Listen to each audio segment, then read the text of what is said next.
السلام عليكم ورحمة الله تعالى وبركاته. كلنتي هبون إلى مجال هرقيسة عاصمة الصوماليلاند ayaa sheegaya in kooxda Ismadaanto Group laga tarxiilay magaalada Hargeysa caasimadda Somaliland. Kooxdan ayaa markii ay gaareen magaalada Hargeysa gaar ahaan garoonka Cigaal International Airport ayaa halkaas lagu xiray waxaana la baajiyay bandhig faneed ay ku qaban lahaayeen magaalada Hargeysa caasimadda Somaliland.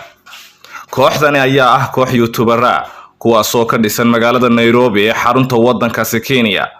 kooxdani ayaa ka soo socdaashay halkaasi si ay bandhig faneed ugu qabtaan magaalada Hargeysa caasimadda Somaliland. hase yeeshee markii ay ka soo degeen gegada diyaaradaha ee Cigaal International Airport ayaa ciidamada booliska ee Somaliland xabsiga u taxaabeen. wararka qaar ayaa sheegaya in koox faneed ka dhisan ama kooxaha ka dhisan magaalada Hargeysa ay dacwad ka gudbiyeen gudoomiyaha kooxda Ismadaanto Group wiilka lagu magacaabo Big Bro kaasi oo fanka dheeraad ku ah sida ay yiraahdeen kuna tuntay xuquuqda fanka Soomaalida.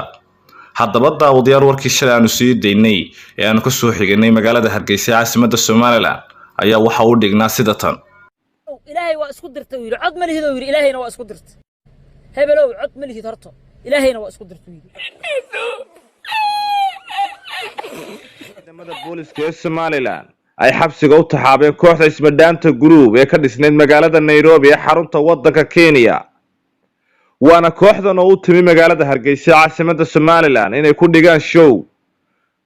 waana kooxdan oo maanka ku haysay maadaama ay tahay magaalada Hargeysa caasimadda Somaliland hoygii fanka Soomaalida inay ku soo shacsaaraan mid ka mid ah kooxdan waa lagu magacaabo Big Bro ahna gudoomiyaha kooxda Ismadaanto Group. warar hoose aanu ka helayno magaalada Hargeysa caasimadda Somaliland ayaa sheegay in kooxdan looga digay inay yimaadaan magaalada Hargeysa markii ay joogeen magaalada Nairobi balse ay kooxdan iyo gudoomiyahooda Big Bro ay ka dhagaadayeen. kooxdan Ismadaanto Group ayaa lagu haystaa inay ku tunteen fanka Soomaalida Hargeysana ay tahay hoygii fanka Soomaalida.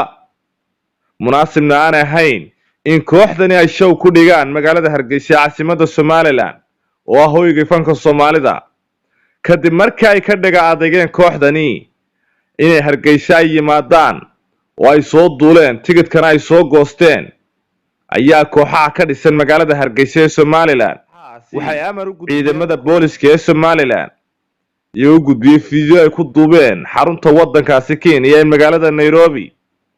ciidamada ammaanka ee Somaliland ayaana ku sugay garoonka diyaaradaha ee Cigaal International Airport kadib markii ay ka soo degeen kooxdani ayaa guud ahaanba kooxdani xabsiga lagu shubay. kooxdani ayaa waxaa ka mid ahaa laba shakhsi oo looga digay inay qayb ka noqdaan kooxdani Ismadaanto Group. waana labada shakhsi oo ay kala ah Maxamed Kaadheeri iyo Fadxi Nuura kadib markii labadan shakhsi looga digay inaanay qayb ka noqonin kooxdani ku tumatay guud ahaanba fanka Soomaalida.